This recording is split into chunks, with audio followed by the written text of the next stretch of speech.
Halo everyone, perkenalkan nama saya Dewi Kurniawati, NIM 2321010-411. Ada yang udah tahu belum apa peranku dalam lingkungan sekolah dan masyarakat?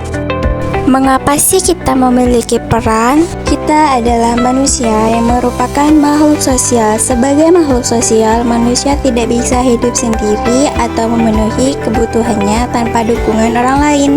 Oleh karena itu, setiap individu memiliki peran dan tanggung jawab di lingkungan sekitarnya.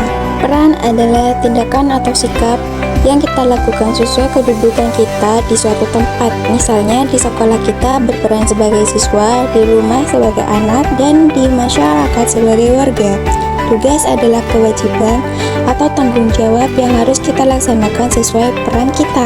Sebelum kita mengenal peran, yuk kita eksplikin dulu. Tepuk semangat. Semangat, hore. Apa sih peran kita di sekolah dan di masyarakat?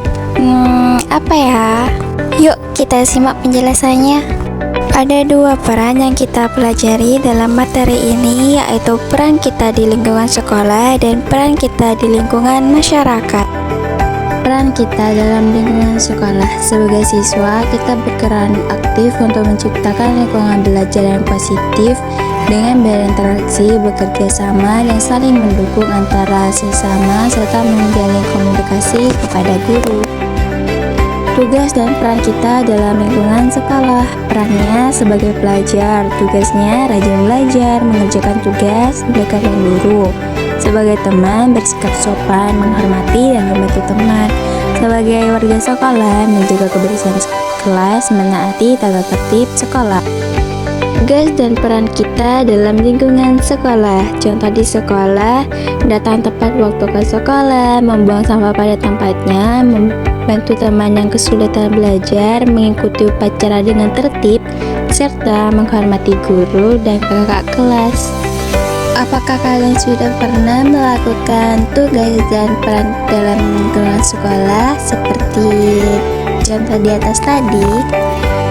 Peran kita dalam lingkungan masyarakat. Saat berada di rumah, kita memiliki peran dan tanggung jawab sebagai peran dan tanggung jawab kita di lingkungan masyarakat. Yuk kita simak peran dan tanggung jawab kita dalam lingkungan masyarakat. Sebagai anak di lingkungan rumah, menjaga kebersihan rumah, menghormati orang tua dan tetangga. Seperti kita selalu ramah kepada orang tua dan selalu menyapa tetangga yang sedang melewati rumah kita.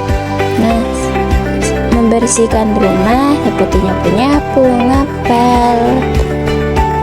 Sebagai warga masyarakat, contohnya ikut menjaga kebersihan lingkungan agar tidak tercemar, terutama pada sungai. Nah, selanjutnya gotong royong agar di desa kita selalu bersih. Selanjutnya tidak membuat keributan atau kegaduhan.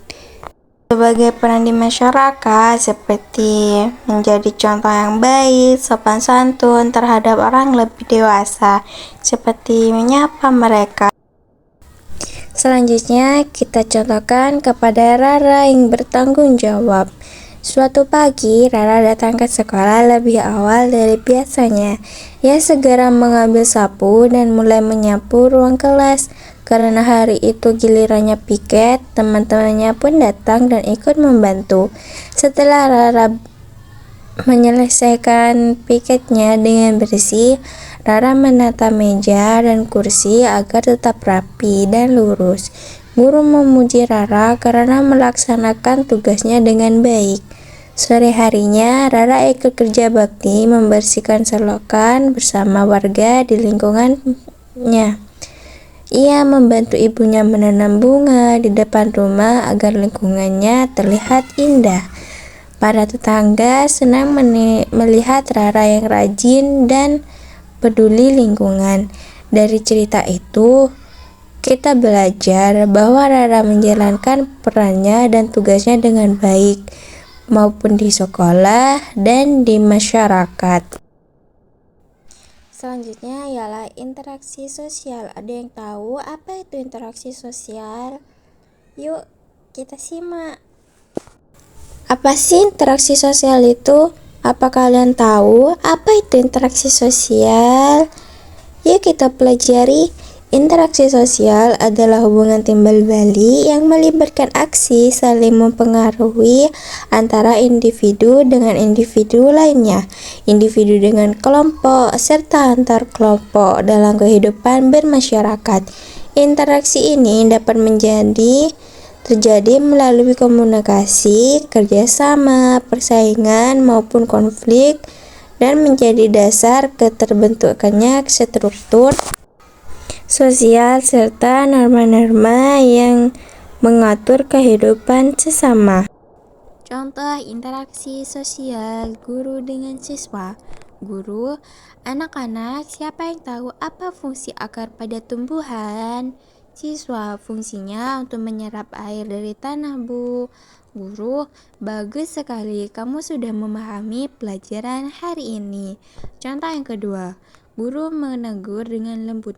Budi, tolong jangan bicara saat ibu menjelaskan ya. Budi, iya Bu, maaf saya tidak akan mengulanginya lagi. Maknanya, interaksi ini menunjukkan hubungan belajar, mengajar, dan sikap saling menghargai antara guru dan siswa. Apakah kalian sudah paham? Yuk kita simak lagi contoh yang kedua. Jangan bosan-bosan ya. Oke, semangat. Contoh interaksi sosial yang kedua, interaksi dengan siswa dan siswa. Contohnya Lina dan Dita. Lina, Dita, boleh pinjam penghapusmu sebentar? Dita, tentu saja, ini ambil saja dulu. Lina, terima kasih Dita. Contoh yang kedua, Rina membantu Tina yang kesulitan mengerjakan soal matematika. Rina, coba perhatikan ini caranya penjumlahan pecahan Tan. Oh begitu, terima kasih ya Rina. Maknanya interaksi ini menunjukkan kerjasama, tolong menolong, dan sikap saling menghargai antara siswa atau teman. Manfaat interaksi sosial. 1. Menumbuhkan persahabatan dan kebersamaan. Dengan berinteraksi, kita bisa mengenal dan berteman dengan orang lain. Contohnya, bermain bersama di sekolah, bekerja dalam kelompok, atau bergotong royong di masyarakat. Manfaatnya, menumbuhkan rasa akrab, saling menghargai, dan mempererat hubungan sosial. Yang kedua, melatih kemampuan komunikasi. Melalui interaksi, kita belajar dengan berbicara dengan sopan, mendengarkan orang lain, dan menyampaikan pendapat dengan baik. Contoh, berdiskusi saat pelajaran, menjawab pertanyaan guru, atau berbicara di depan kelas. Manfaatnya, menambah percaya diri dan membuat komunikasi yang lebih efektif.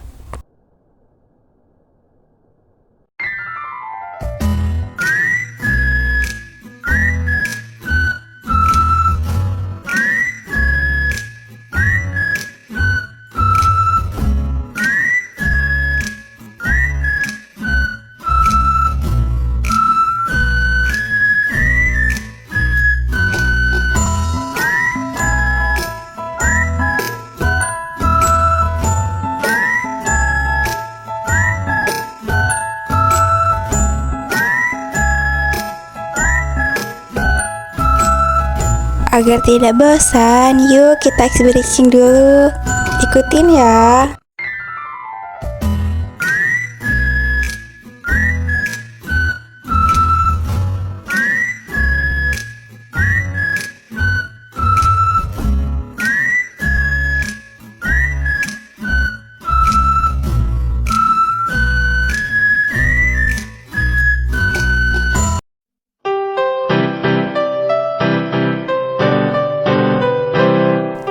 Ayo kita belajar interaksi sosial, hubungan timbal balik antara individu. Ada dua bentuknya yang perlu diketahui, asosiatif dan disosiatif. Interaksi sosiatif mengarah ke persatuan dan bersifat positif. Ada 4 macamnya. Pertama, kerjasama. Kedua, akomodasi, akulturasi, dan ada asimilasi. Interaksi disosiatif mengaruhi pecahan dan bersifat negatif.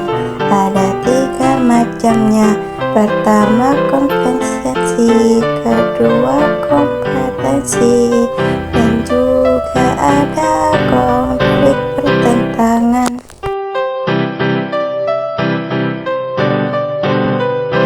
Ayo kita belajar interaksi sosial, hubungan timbal balik antara individu. Ada dua bentuknya yang perlu diketahui, asosiatif dan disosiatif. Interaksi sosiatif mengarah ke persatuan dan bersifat positif. Ada 4 macamnya. Pertama, kerjasama. Kedua, akomodasi, akulturasi, dan ada asimilasi. Interaksi disosiatif mengaruhi pecahan dan bersifat negatif. Ada 3 macamnya. Pertama, kompensasi. Kedua, kompetensi,